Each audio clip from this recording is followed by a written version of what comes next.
Hey, good people. Welcome to the Evolving Education Project podcast, hosted by me, Dr. Tiffany M. Niachai, and friends, where we center the educational joys, passions, interests, and inquiries of people of color.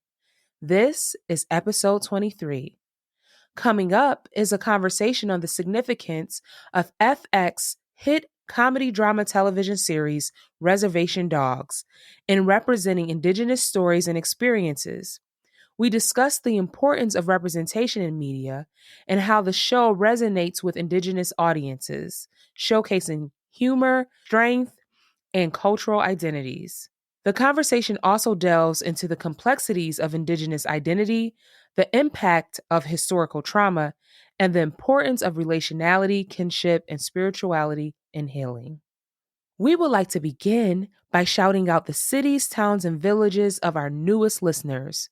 We have new listeners in Houston, Texas, Concord, North Carolina, Bridgewater, New Jersey, and Bolingbrook, Illinois. Our audience is growing, y'all, and we know it's because of word of mouth. Thank you. We appreciate y'all for pressing play and listening in your car, at the gym, on your walk, wherever. Please continue to share this podcast with others. Today marks the beginning of our new series, Honoring Communities of Color, Knowledges, and Cultural Practices, which is inspired by the book, Reclaiming the Multicultural Roots of U.S. Curriculum, Communities of Color and Official Knowledge in Education, written by Drs. Wayne Owl, Anthony Brown, and Dolores Caldron. For this episode, join us for a gathering on Reservation Dogs, part 1 of the series, and our very first TV series review. The FX hit comedy drama streaming on Hulu, Reservation Dogs, created by Sterling Harjo and Taika Waititi, tells the story of 4 Indigenous teenage friends, Willie, Jack, Bear, Alora, and Cheese, as they navigate the sudden loss of their friend Daniel and all that comes with living on the res in rural Oklahoma. However, the story is as much about these 4 friends as it is about the larger intergenerational community that protects them and how they interact with the spirit world. We meet the likes of Dear Lady, the justice vindicator of past and potential harms done to Indigenous peoples, and William Knifeman, the spirit guide and unknown warrior from the Battle of Little Bighorn who provides wise counsel to Bear. The show brilliantly zooms in and out of the lives of each of the 4 teens, as well as other community members like Big, the tribal police officer, and Bear's mother, Rita, as they navigate family, friendship, and uncertain futures. I love this show, as it offers beautiful tapestries of multiple presents or realities in the now, histories, and the ever-present ancestral world. Orchestrated by all Native writers and directors and a mostly Native cast, this show delivers in the most authentic ways, not disappointing audiences for even one moment. For this gathering, I am in conversation with 2 friends and huge fans of the show, Dr. Holly Kulago and Dr. Joaquin Munoz. Dr. Holly Kulago is Diné and a citizen of the Navajo Nation in Arizona. She is an associate professor in the Curriculum and Instruction Department at Penn State University.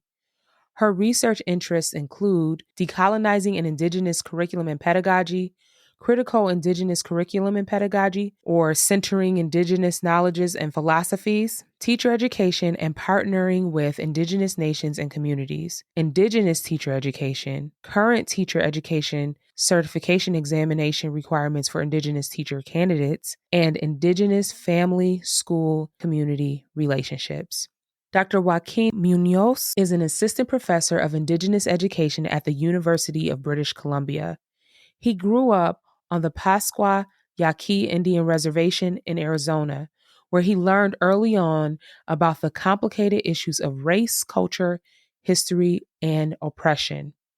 His research focuses on Indigenous education and teacher education, with a focus on supporting teachers to be effective when working with diverse Indigenous populations through cultural awareness, critical pedagogy practices, and culturally responsive pedagogy. Munoz has spent the past decade developing skills for his work by using methods that include Indigenous circle work, the theater of the oppressed, various art forms, dialogue, and literacy tools.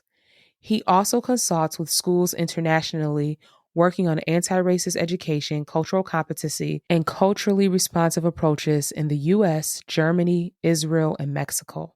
Okay. Let's listen into our conversation about reservation dogs. Thank y'all so much. I'm so excited about this. I have a few questions, but you all can take over and this is what I tell all the guests, like, this your show. So if you don't want to answer my little question, you just say, I'm not answering that question. I'm gonna say what I want to say. That's how we do with all the guests. So however you want to take it, however you want to go. If you think my question is whack, we throw the question away and you say what you want to say. That's what we do. I will start off by saying what brought me to Reservation Dogs and why I want to have this conversation with you all is I watch a lot of TV. I watch a lot of TV and a lot of movies. I have all the streaming services, almost all of them. And I saw this, you know how they say like things you should watch next. And I saw the image of the four friends, these four young people. And it's just not an image I see much in media when I'm scrolling through shows to watch or series and they're young and modern, like young and just like today and like what are these youths up to? Like I need to watch this. And then I would talk to friends and folks are watching it and loving it. And it's not a representation that I usually see in media. So I had watched Rutherford Falls a little bit, but this Reservation Dogs is on some whole other tip. So how about y'all introduce yourselves? I should have did that first, so that when our listeners hear your voice, they know who you are. Okay. I guess I can introduce myself first. Piate she Holly Anderson Klago Yenshe. Sanabasni Nishle, Hashklishni Bashishin, Bilgan Eda Shichedo, Tatnisatni Eda Chanel, Nihiji Hisana Date Nasha. Katego Dines Nishle. I am Dr. Holly Anderson Klago. I am originally from Arizona. I'm Dene, and I am an associate professor in the College of Education at Penn State University. I'm mom, daughter, sister, aunt, mama, all those other things. So that's me. Hey everybody, good afternoon. Lyosun Chanyabulinen po Joaquin Munoz en Potawak, Telenchima Potawak, Tulusum Chokutesia. My name is Joaquin Munoz. I'm a member of the Pascoyaqui tribe in Tucson, Arizona, which is where I originally come from. And I'm currently an assistant professor of Indigenous education at the University of British Columbia in Vancouver, BC, which is the traditional ancestral and unceded territories of the Hunkamina-speaking Musqueam peoples. I have a number of very deep personal, emotional connections to Reservation Dogs. So when I was asked to speak about it, I was knocking things over, trying to make sure, like, put it on the schedule, make sure we don't miss this. So I'm really excited. And thanks for the invitation. Super excited to talk about this with you all. Yes. And I do want to say that I asked Holly and Joaquin because I know them from other spaces, and I've heard Holly talk about Reservation Dogs a lot already. That's why I was like, well, I want to talk about this. I should invite Holly.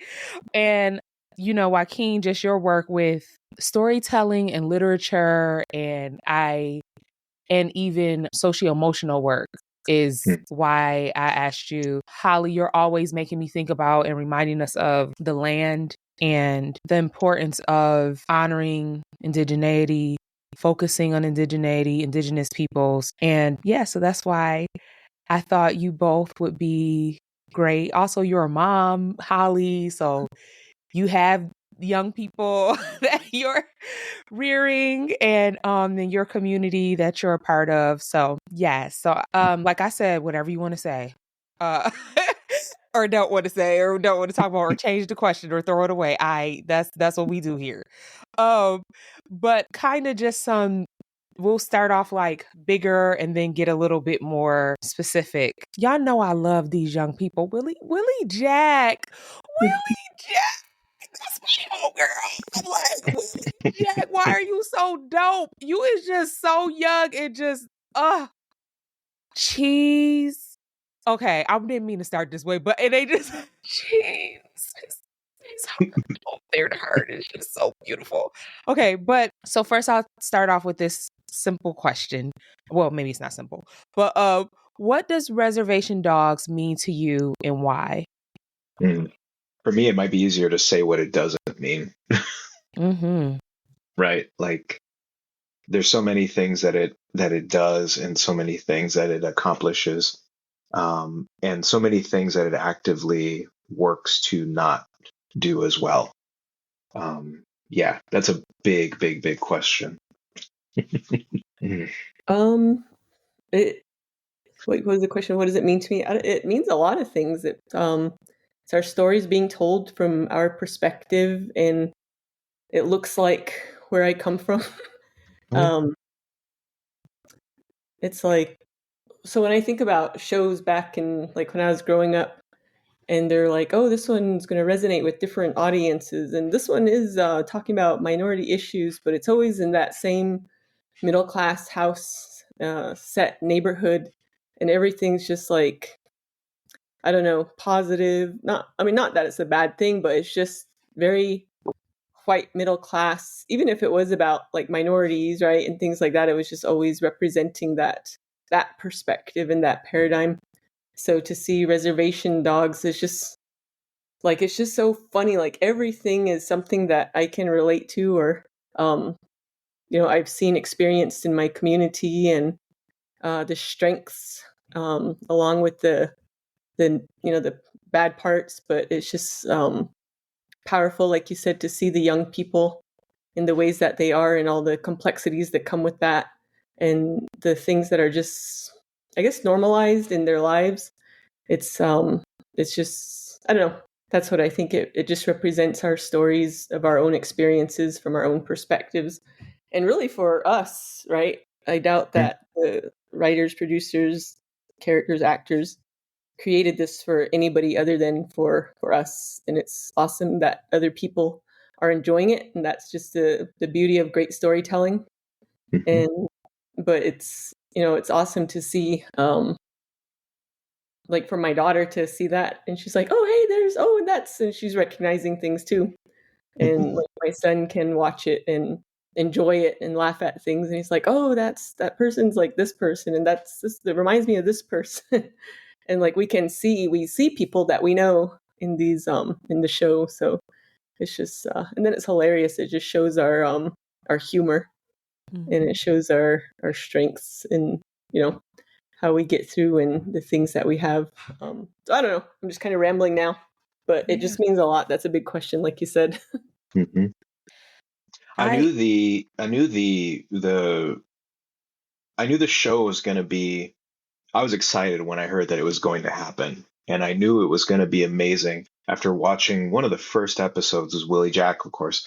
They're about to get into the fight with the new group of kids who have just come into the res, and they pan over just for the briefest of seconds, and you see Willie Jack start to take off her earrings. And I was like, okay, they paid attention. The folks who are working on this know what the little things are that create the experience of seeing yourself and seeing ourselves reflected in realistic ways.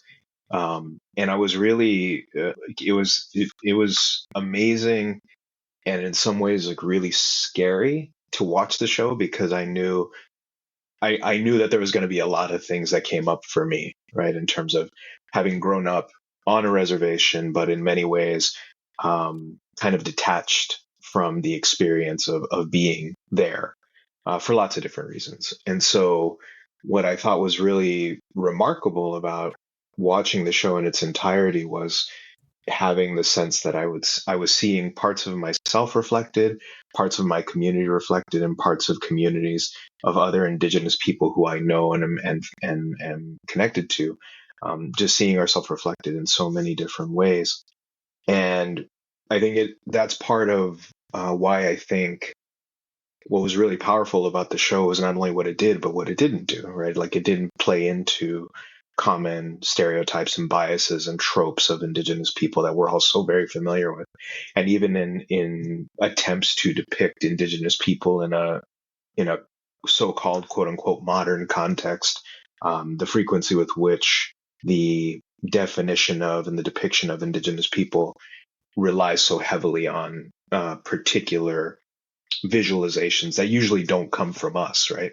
And so I think the one of the things that was really amazing about the show, and one of the reasons that, like, I love anytime I get a chance to talk to people about it, I love talking about it because we recognize so readily how expansive the definitions were, how complex and nuanced the depictions were, and finding almost like one of those, which character are you? Or, I'm such a Willie Jack, or I'm such a cheat, right? Like, I just think about how so many people that I talked to found themselves, and also saw others reflected around them in very beautiful, very joyful, and very loving ways, even in the moments where pain and trauma and hurt were being expressed. I just want to add to what Joaquin said about the details. Like, one of the things that just like totally made me laugh, and one of the smallest details that if you don't know, then you just don't know, right? Is when they go to Uncle Brownie's house and the owls blurt out. Pixelated out. And because that's like, I don't know, owls just have like certain stories attached to them. And so when I saw that, I was like, oh, good. They're blurring it out. I don't need to be looking at that, right? So just like those kind of details, the writers and the producers, they recognize that, Uncle Brownie has these things here, but at the same time, for us as viewers, there's certain things will be like, hey, I can't be looking at that, and just kind of was just kind of appropriate in more ways than just depicting us somewhat accurately, but also being aware of who's watching and what they're representing. So I just thought that was like super hilarious, and it's like, oh, thank you for recognizing that. The funny story, and the funny extension of that, like, I saw that and I fell on the floor laughing when I saw it, is lots of folks that I've talked to have said the rule about not looking at owls only applies to live owls. It doesn't apply to images or inanimate objects. And then I've heard some people say, no, it's all owls. You're not supposed to look at any owl, any depict. So, like, weirdly, what was so kind of funny and irreverent about it is that in some ways it's like, you didn't really have to do that, but you did it. And it's hilarious in the way you decided to, like, it was, like, I just couldn't stop laughing every time I think about it. I just can't stop laughing. It's like, it was like such an inside joke that was so unnecessary, and yet it was perfectly necessary. And every person I talked to who knew they just fell over. I think that's what I love what you said, Holly, about, and what I love about the show is that it's outside. It's not about the white gaze. Like, this is not for white folks. Mm-hmm. It's for Indigenous folks and Native folks and a range of Native folks. Like, it's not, and I appreciate that. And that's what we center at this podcast. Like, not for nobody else, for your group, for your people, right? And I love that. And I think watching that, that. And you come in as, this is for Indigenous folks, right? I also think what's really important too is, a range of experiences. We don't get to see, I feel like sometimes when folks use media to try to disrupt stereotypes, then it becomes this like very squeaky clean, like you said, like the middle class representation only. Mm-hmm. And not that we know that there are some people that are living middle class lives, right? Mm-hmm. But I liked this real authentic, like the range of their day to day, but it's not like hopeless or so. Like, when I was preparing for this, obviously I watched the show, have my little notebook, taking notes, but then I was like, well, let me read what others wrote about the show just so I can make sure. And this one review, like, it's so interesting how even with all of the beauty in this show, like, people will still read it in a deficit way. Like, like some, like, they were like, yeah, they're hopeless and they live in this poor town. I'm like, I didn't get that from the show. like what show are you watching, right? And I don't think that you have to have these like squeaky clean representations, like, even like, because it's, first of all, it's not real, but it's not, it doesn't take away from, it doesn't mean like there's no beauty and there's no good there, because they have to make choices based on their situation. Like, that's real. They doing what they got to do. you know, and it's the state that makes these, I always think about like when I was watching a show about how, it starts off where they're like, they want to leave. We want to go to California. It ain't nothing here for us, blah, blah, blah, blah. And it's like, that's orchestrated for you. That's the disinvestment from a particular area. That is even like, I love Big. Like Big don't get no respect. Big is such a good, like, Big is secure in who he is. Like, you want to act like Bigfoot don't exist and Dare Lady don't exist, that's fine. But I'm going around telling everybody, you know, I've seen her. She saved me, So it's like, how can we, when we understand and we watch these shows, right? And I don't want to say we, because it's for Native folks, but like, it's not a deficit. Like, they had to learn them, I appreciate how they learn over time what their community and where they live offers. And so how would you, I guess we can talk about, would love to hear your thoughts about like just the setting as a character, like the setting and the place, and that I feel like drives the story so much. What are your thoughts about that? I like I said, it looked like what I've seen and I could recognize it. Specifically the IHS, the hospital, the clinic.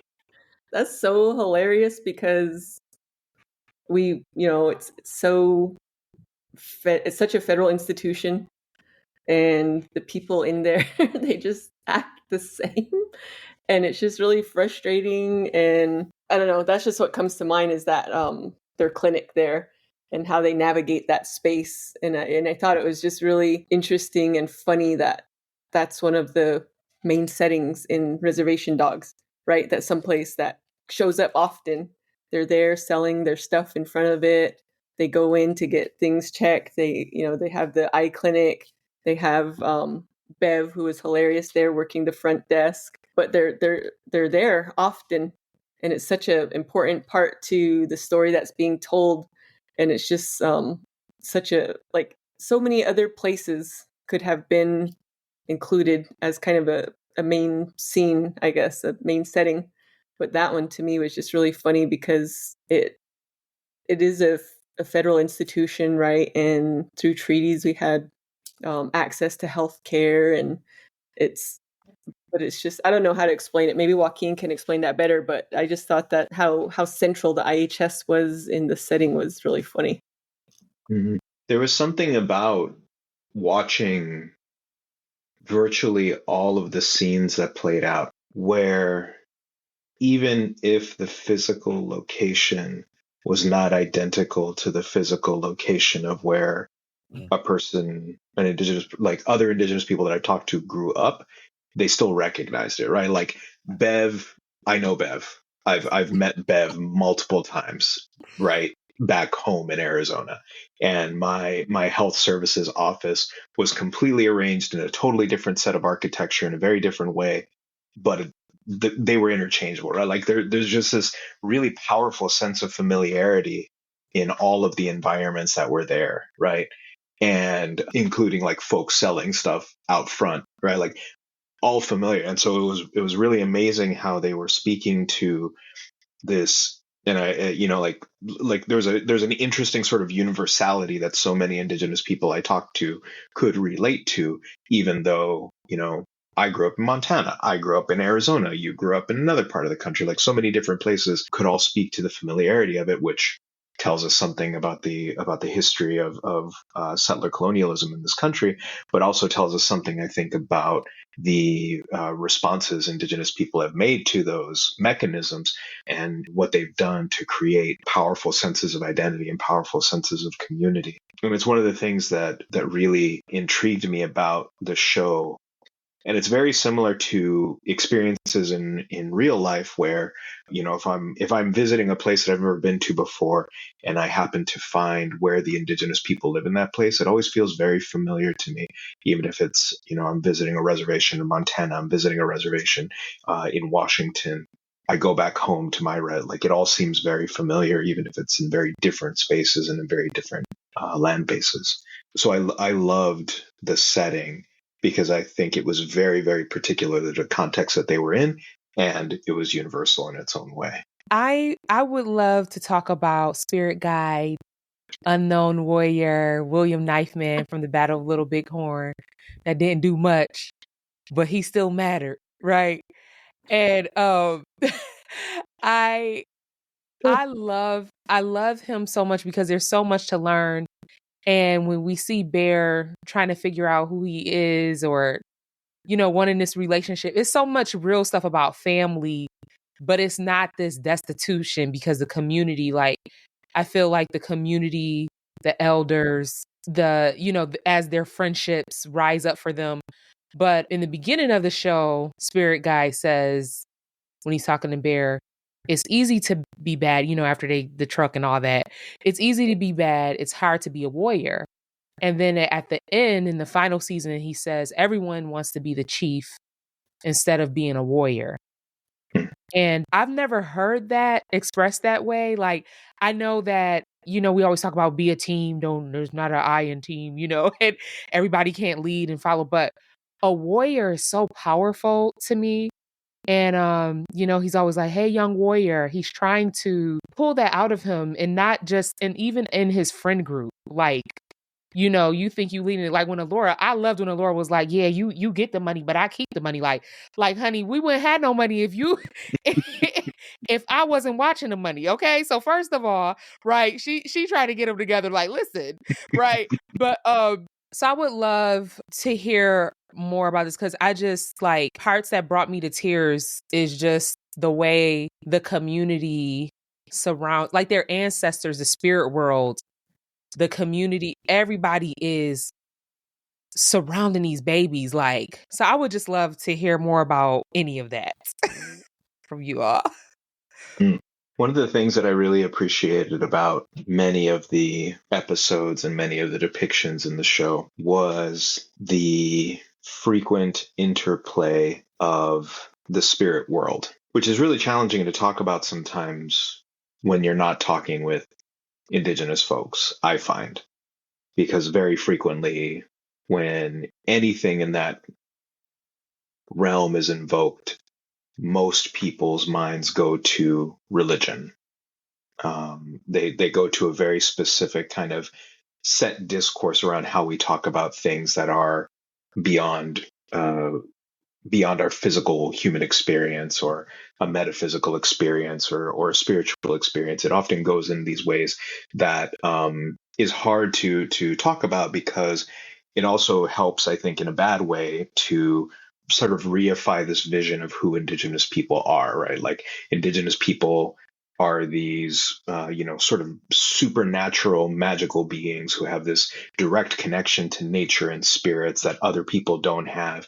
And what a shame that they were not able to resist settler colonialism, because, right, like, it does all this really weird stuff that like kind of permeates New Age ideas, or permeates this fantastical vision of Indigenous people from a bygone era. It does really weird stuff that is hard to talk about. And so I loved that the discussion was present almost always, right? And that the character of Spirit, but also a variety of other beings, were present in the show to continuously remind.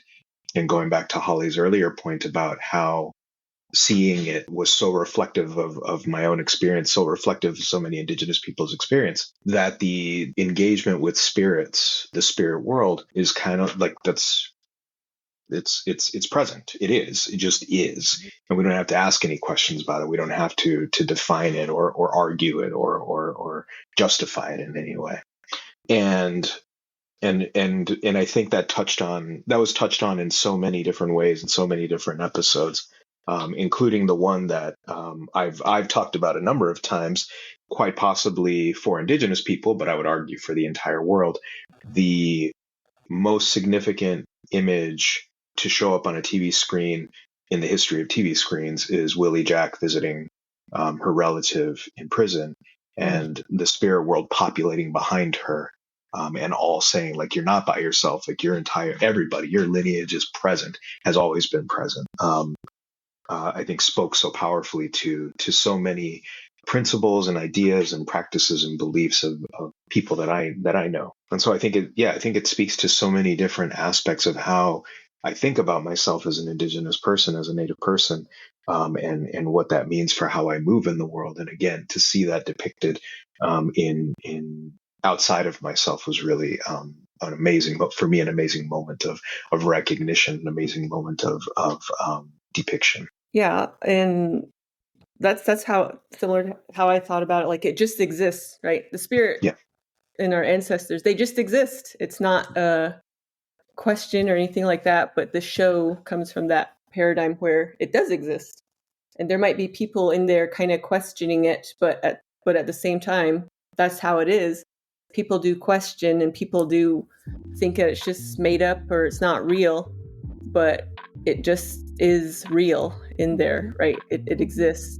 And so even when Willie Jack, cursed Jackie, and then it started like coming back to her, she's like, oh no, I messed up and I need to fix this. And people are like, no, there's nothing, there's not a curse. And they just kind of discredited, but she was intent like, no, we got to fix this and I'm going to make it right. And so even if they're skeptical, they still like, okay, I still support you, and they still help her to figure it out. And there's just so many things, like in every episode there's some sort of issue, there's some point meant to that sort of holistic health that includes spirituality. And even the stand outside the IHS, again, that's like the health clinic, but at the same time they have their medicines out there, the guy out there Fixico selling his medicines and whatever that are actually going to help people, and that kind of perspective, right? This is going to cure your Indian self kind of thing. And you do whatever in the IHS clinic. Yeah. And then the way the spirit just talks, he's just like so conscious of the times, and he's just like, I don't know too, but he acts like he doesn't, but he really does kind of know what he's talking about when he asks questions. I don't have any answers, I just have questions.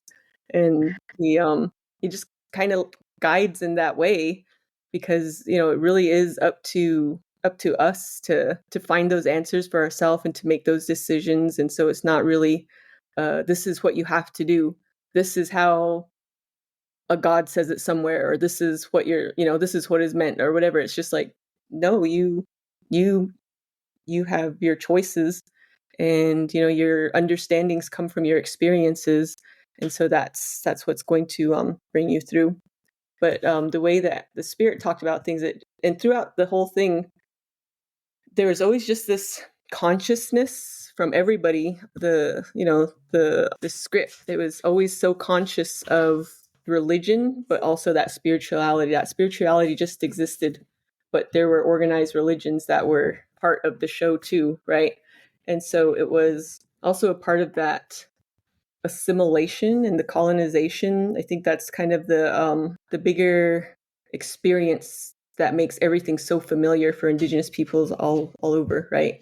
Being colonized in that way. Joaquin pointed to settler colonialism, the federal government, the church's role in that. And so that was just always represented in everything they said. And, just like, again, spirit saying, what's up, white Jesus, or something like that. He's this, and he's like eating those crackers, and he's like, why are you Christ? He hands them to Bear, and he's like, it's just always there. I don't know where I'm going with this, but I think there's also that consciousness in the script of those two different ways of thinking about spirituality and religion, right? The episode that stands out for me mostly in terms of religion was Dear Lady's story.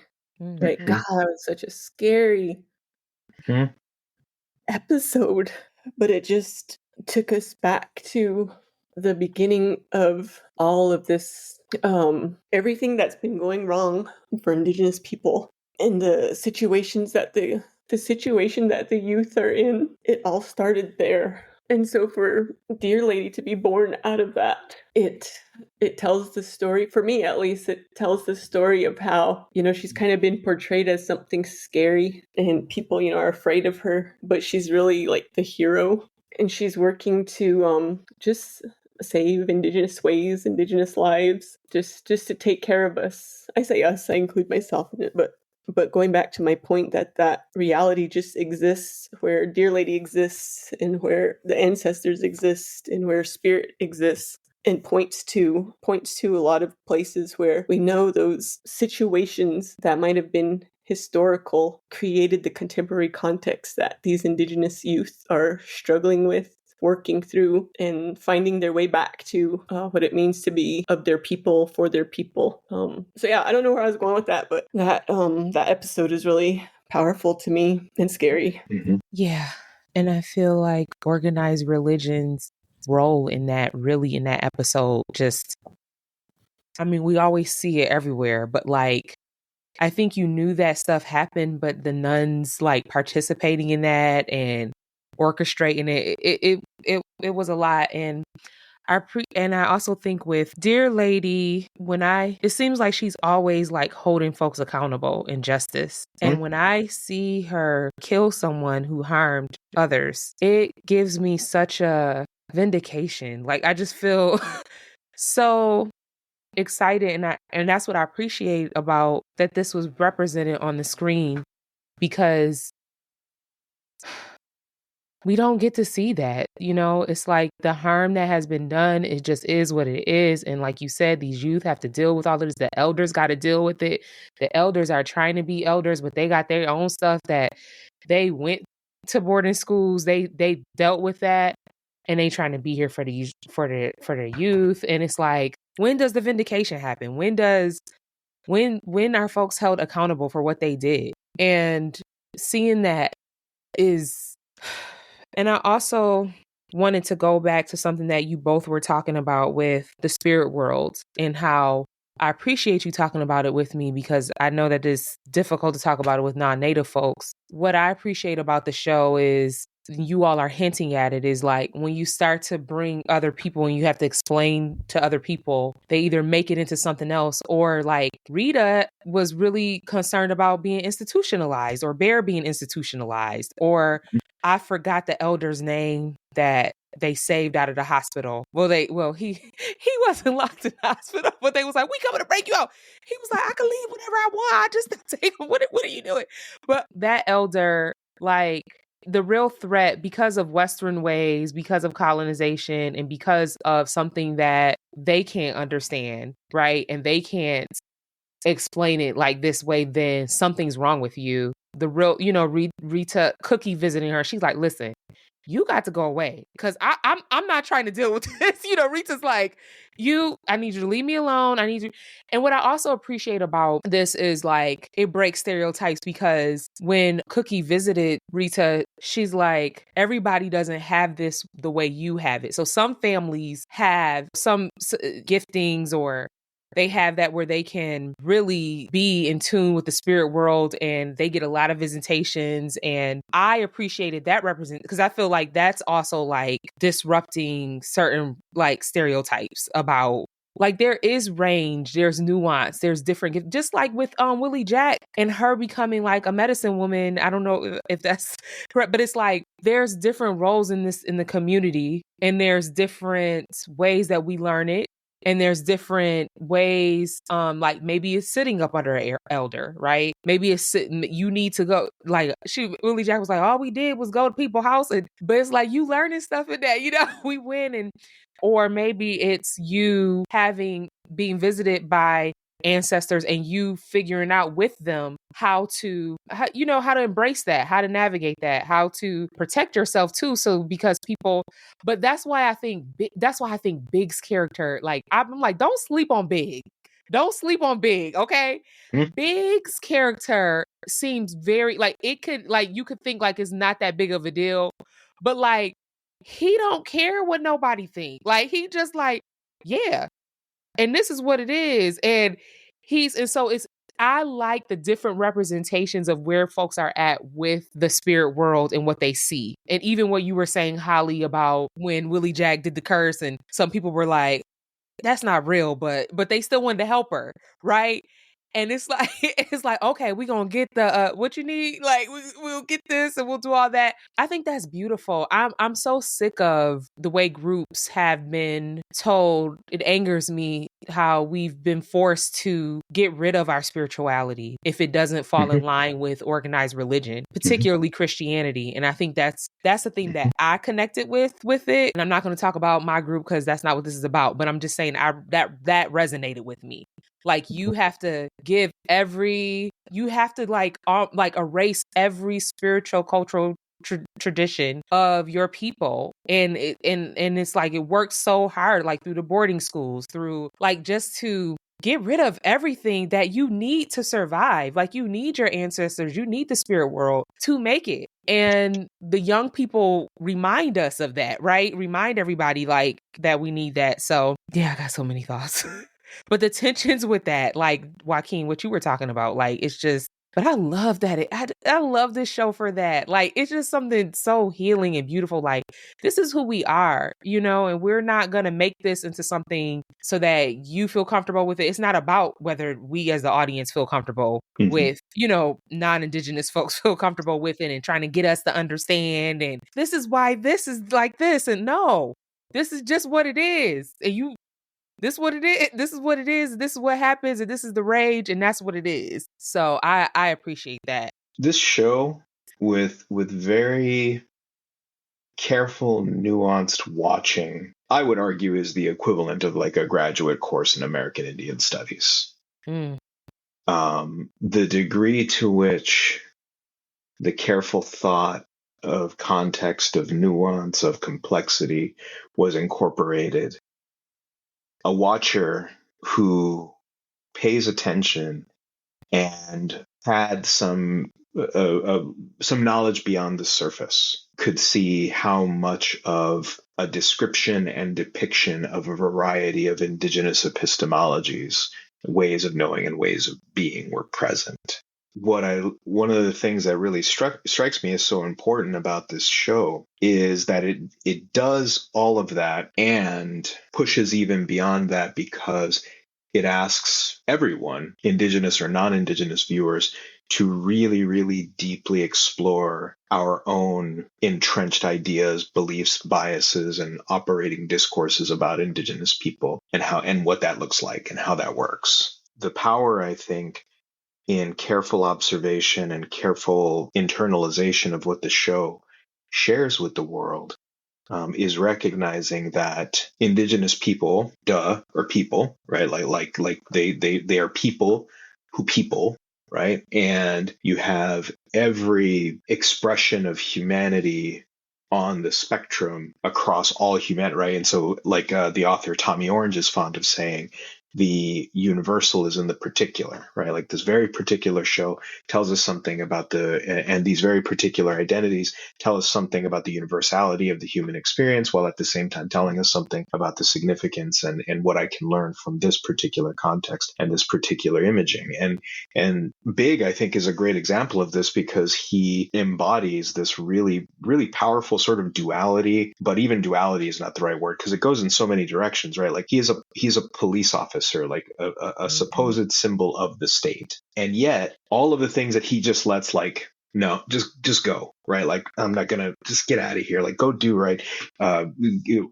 Constantly reminding the kids, stop, don't be a shit ass, right? Like, his whole job is accountability, right? His whole job, even in his, like, as a young person, recognizing who it was that was bringing justice and retribution, and being able to say, like, I am pure of heart, like, I will listen to what Dear Lady has to, like. So he's a police officer, right? He deals in the empirical, but he knows Dear Lady provides retribution, and he holds the young people accountable, but then he's also, like, running off in the forest with them doing right. Like, I just think of all of the ways that Big is big, and then he's having this sort of interesting romantic liaison with Bev, and like, he's just, like, And I'm here for it. he is so human, right? He is so a person. And he is so outside of being a person, and he's so, like, it's wild how to see. And Bucky, you know, his interactions with Bucky and his interactions with Brownie, and it's just so awesome to watch these characters unfold the way that they do, and to really feel like. And I don't know if Holly, if you felt this way about it, but every single one of those characters I felt it was like, and like I could feel myself embodied by them, and also felt like these are all facets of my personality, or facets of the way that I am in the world. It was wonderful, and honestly, like I actually resisted. I think I waited maybe 4 months after the final episode came out to watch the final episode, because I didn't want that universe to come to a close. So I like binged everything and then stopped. And I said, like, I'm just going to wait for as long as humanly possible. Yeah, just to comment on that, I really like what you say, Joaquin, about this being a course. Like there could be a whole course around this, and bringing that to what you just said a little while ago about the different characters and what they represent. I think like any concept that you want to talk about in American Indian Studies class, or a class I'm thinking about is my decolonizing Indigenous pedagogies class, any of those courses, I think you could create the context of any one of these characters, looking at those concepts and saying this is the starting point of colonization or a boarding school, and this is where it's shown, and this is how it's affected this character to become who they are. So like always connecting that historical to the contemporary, I think could be cool to see any of these characters analyzed in that way, and add like a paper to it that says this is the trajectory here, and this is how the character came to be. So think about the writers of the show. Maybe that was intentional that they did it like that, but at the same time, just the way we are as Indigenous people who are in this similar experience, that's just who we are. Like I could tell my story of how I think I've come to be and how my family's come to be, and look at all these things and say this is why we are how we are, right? But that I think could be a really cool paper and a really cool class to have that, I guess, an analysis, just this kind of analytical lens. And it could be through anything. When you were saying that course, Joaquin, I wrote down federal government, assimilation, Christianity, and then you said Indigenous ways of being and knowing, settler colonialism, anything that we study and theorize about, it could be all of it. Totally create an analytical lens through that, and look at this show through that, and then like have this nice paper at the end to describe it, or whatever it becomes. It doesn't need to be a paper, I guess, but that's my academic brain.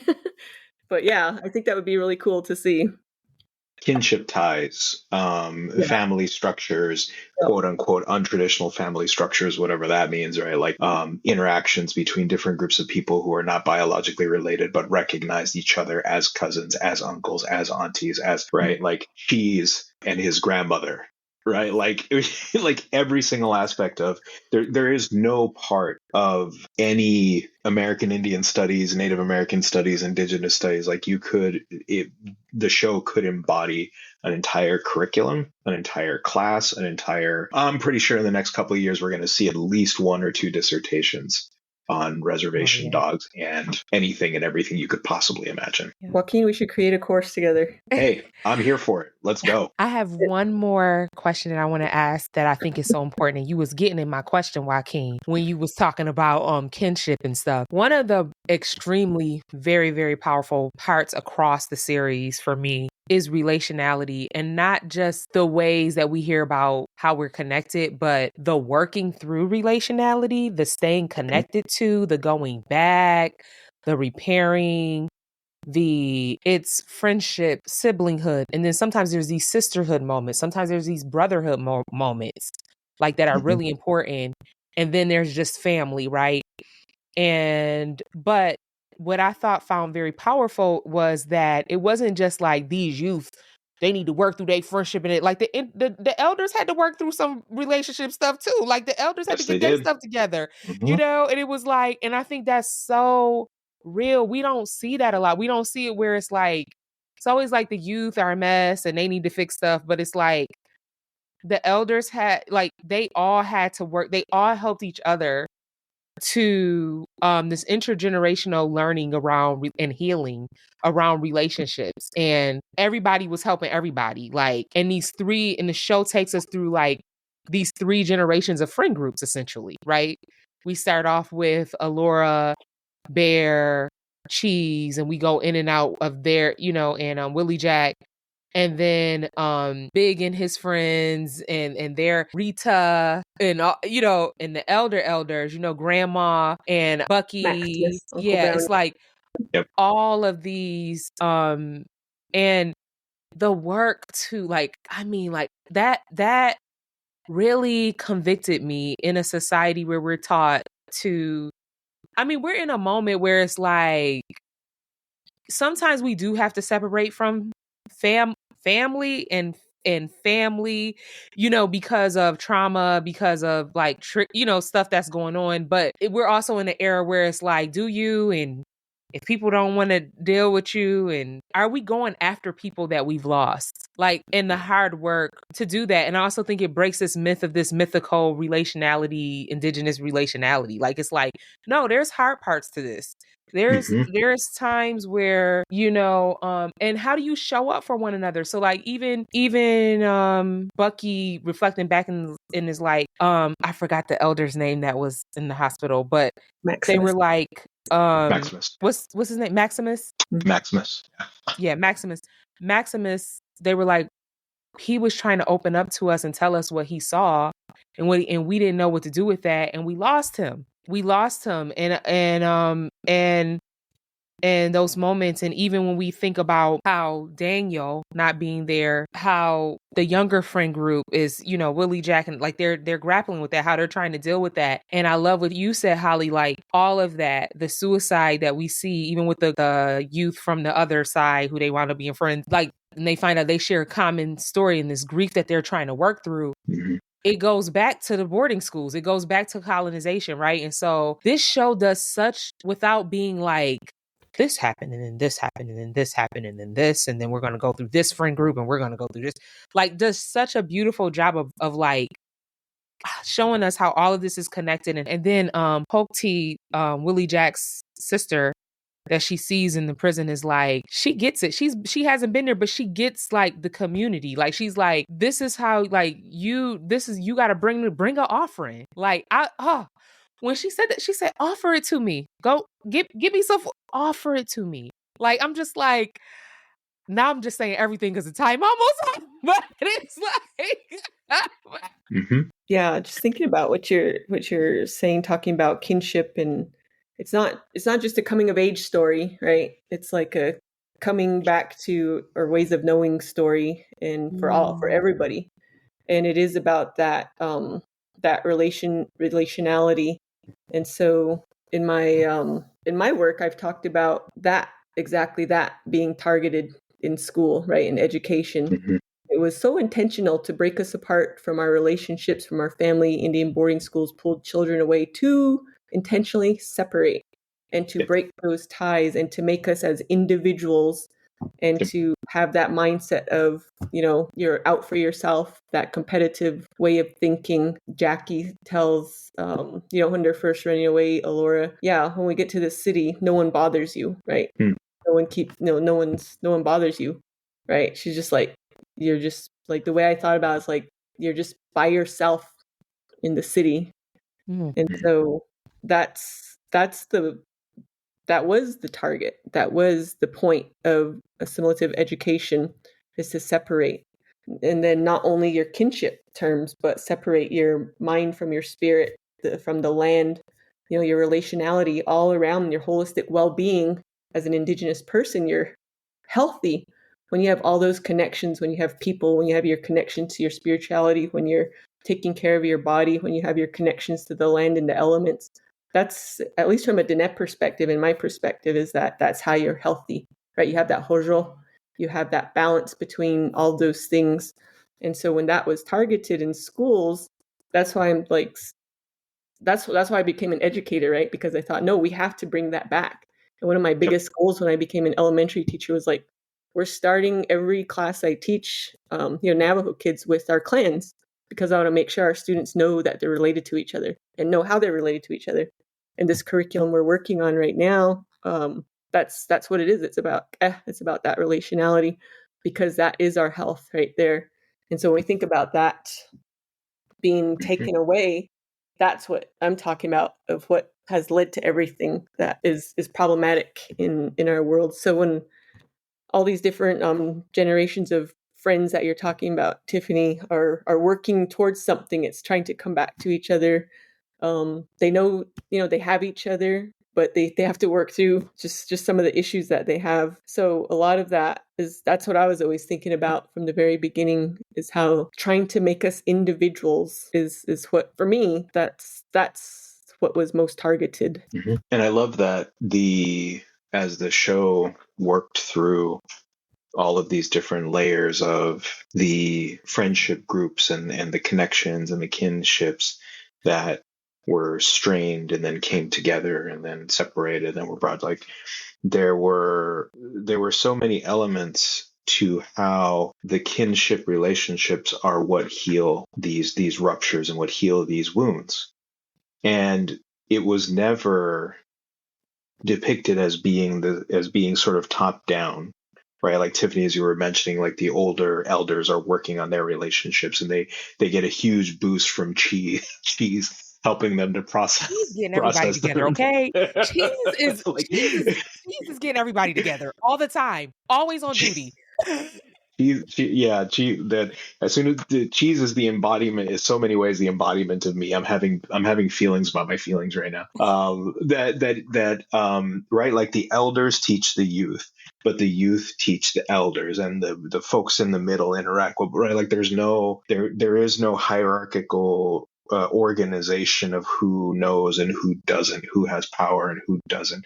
It's recognized and understood that the young people can inform the elders, and the elders can inform the young people, and it just goes back and forth in this reverence, reciprocity, and reciprocal relationship between all of the folks who are involved. Which, as Holly has mentioned, I think is probably one of the greatest destructions that Indigenous people have faced, and is playing out in so many other ways across the world right now, of these ruptures of kinships that are putting us in conflict with each other, rather than this careful caretaking of our inherent relationships with each other that exists because we all exist in the world together. But that Indigenous people, and not just Indigenous people in North America, I think this is true for Indigenous people for where all folks come from, is this solid understanding and recognition that it is our relationships and our kinships that give us life. And so can we remember the ways that Indigenous people have perfected the technology of relationship, as Joshua Whitehead has said? Can we remember this technology? Can we come back to this technology, and can we live into it, and invest as much time and energy and resources into this technology of relationship and kinship as we do into all of the other technologies that we so much love and relish? And I love that this show, I think, will stand as a testament. I'm 100% on board, Holly. Let's make a class. I think this show will stand as a testament to that power and that strength and that ingenuity and that genius of Indigenous people, and the technologies that we've developed since time immemorial, and can help folks find that in themselves, with themselves, for themselves, and with their kin. Well, I want to talk to y'all more, but I respect people's time. Okay. Thank y'all so much. Thank y'all for even talking about this with me. I'm grateful and so moved. And I know this is if you're not watching this show, you need to go watch it right now. Just go watch it. Just go watch it. It's on Hulu. And please look up their work. Thank y'all so much. I can't wait to, after I finish editing, and then I sit in the car and listen to the whole conversation, because I just know it's gonna be so good. But yeah, so love y'all both so much and I'm so grateful for the relationships that I have with each of you. Joaquin, I hope I get to see you and give you a big hug soon. Yes, please. I'm always annoying Holly, so that's just her cross to bear. But I appreciate Thank you it. for thank you for the invitation, Tiffany, and always a joy to be in space with you and Holly. It was wonderful to connect again and have a conversation about something that I cherish so deeply. Yeah. Yeah, thank you. It's good to see you, Joaquin, and for sure we got to put the class together. I'm in. Let's do it. Okay. Thank you, Tiffany. If you have not watched Reservation Dogs, do it now. You'll thank us later. It's streaming on Hulu. I am so grateful to have had the opportunity to experience such a rich artistic gift. And I am especially grateful to Holly and Joaquin for joining me for a gathering on the show. As Holly noted, Reservation Dogs is a coming back to ways of knowing and being for Indigenous people. We see this through the relational reciprocity between elders and youth. Specifically, the youth remind us that we need our ancestors. I hope we will be challenged to reconsider narrow understandings in order to see Indigenous people and their many iterations of being human and day-to-day life navigating by watching this show. Thank you for listening to part 1 of our Honoring Communities of Color Knowledges and Cultural Practices series. If something from this episode resonates with you, please share it with others and let us know through our website, evolvingeducationproject.com.